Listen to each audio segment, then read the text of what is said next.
It is a known fact that the political race has gathered swift momentum as the date for the 2023 general elections draw closer by the passing day. The number of political aspirants who have signified their interest in contesting for elective positions into various tiers of government in the country have continually been on the rise, particularly from the stables of the major political parties. They have not resigned. They still want to become president, want to become governors and all that. Now, I describe these people as like squirrels. When squirrels were eating the ripe palm fruits, they're keeping their tails on the ripe palm fruits. And then they will wrap palm fruit that I own you. After eating the wrapped ones, I'll go back to the wrapped ones. Why can't you resign upon you want to contest the elections? More intriguing is even on the seemingly overbearing focus on the race for the presidential position. One can only wonder as to why this development and what exactly does the presidential position posit for the average Nigerian.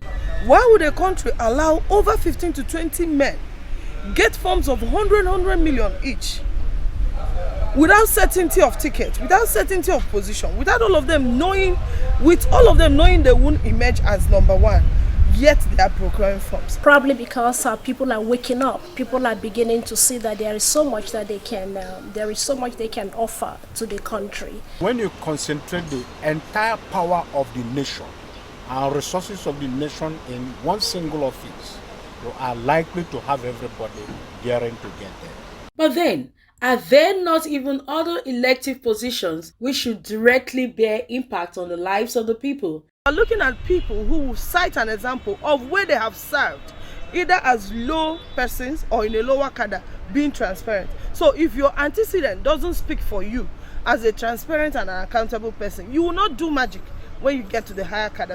In Enugu State, the expectations of the electorate as to those who would better represent their interests into various elective offices present varying but fascinating views based on the past and present experiences. It shows that people are interested in this country. It shows that even with all the negative reports, that people have confidence that we're optimistic that things are going to get better. None of them is interested to salvage this country.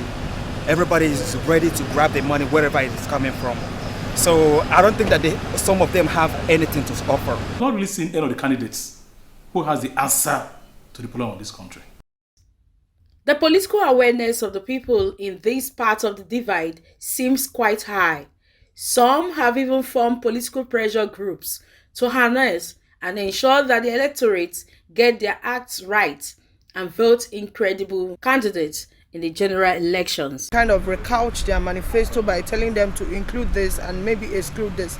We do not want the manifestos to sound like those gospel messages we keep hearing from the politicians, and it always remains business as usual. But then, how very plausible are these measures given the typical Nigerian factor? The same people, they're recycling themselves from First Republic, Second Republic, Third Republic. That's what they've been doing. Therefore, if the electoral process, which is put in place, and the people will be allowed, not intimidated, to vote according to their conscience, and the votes will count, I believe the right candidate will be fished out.